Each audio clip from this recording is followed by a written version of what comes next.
Salut les nuls et bienvenue dans ce premier tutoriel consacré à ExeLearning. Donc nous allons simplement présenter aujourd'hui ExeLearning et mettre en place notre premier projet, c'est-à-dire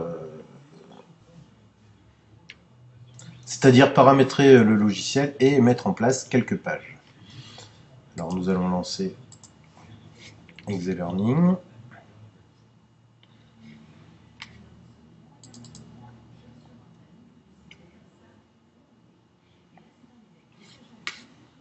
Voilà.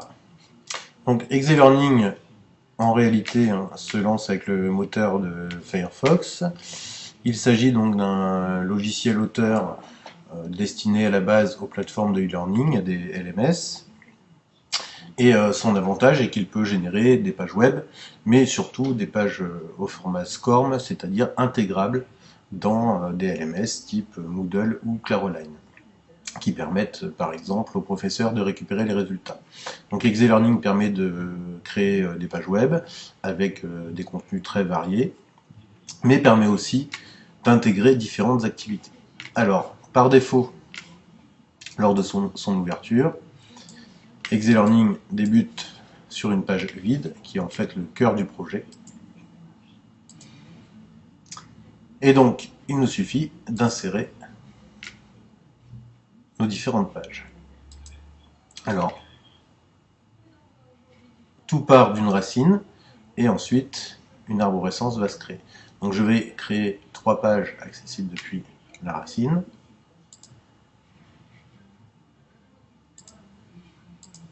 Voilà, par exemple. Ces pages peuvent être renommées en double-cliquant dessus. Nous allons changer ici.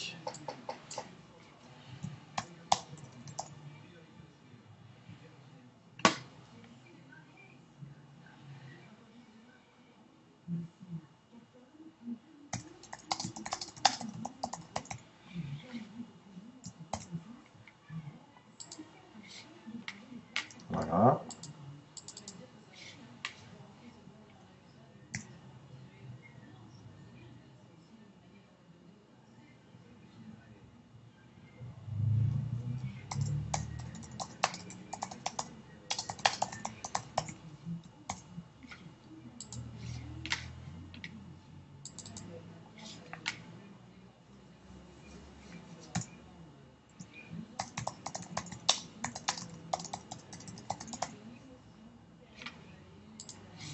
Voilà par exemple.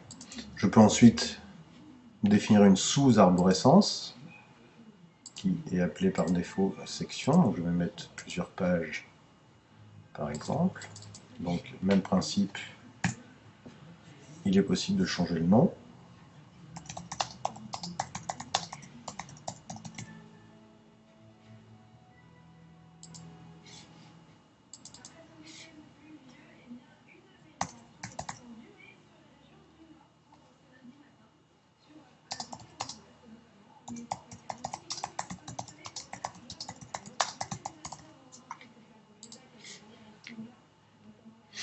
Donc voilà pour la création des pages.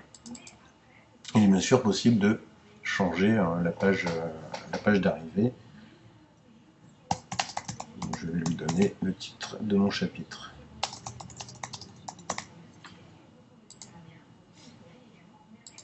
Donc voilà. Alors, dans les différents paramètres, il est possible de régler, notamment dans les préférences,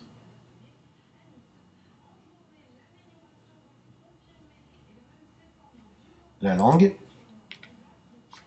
Donc s'agissant d'un produit libre, il y a énormément de langues disponibles.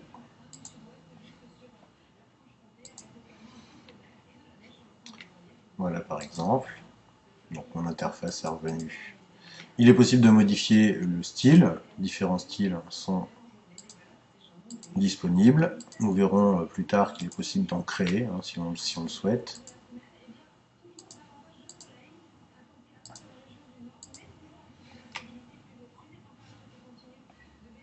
Donc voilà, notre premier projet est créé. Nous verrons ensuite tout ce que l'on peut insérer dans un projet ExeLearning.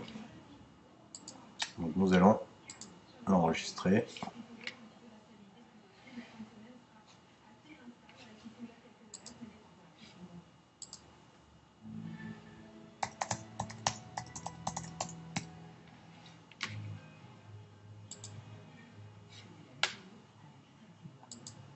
Voilà.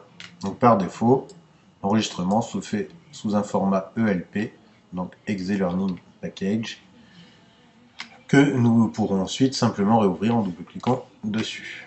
Allez, salut les nuls et à bientôt pour un prochain tutoriel.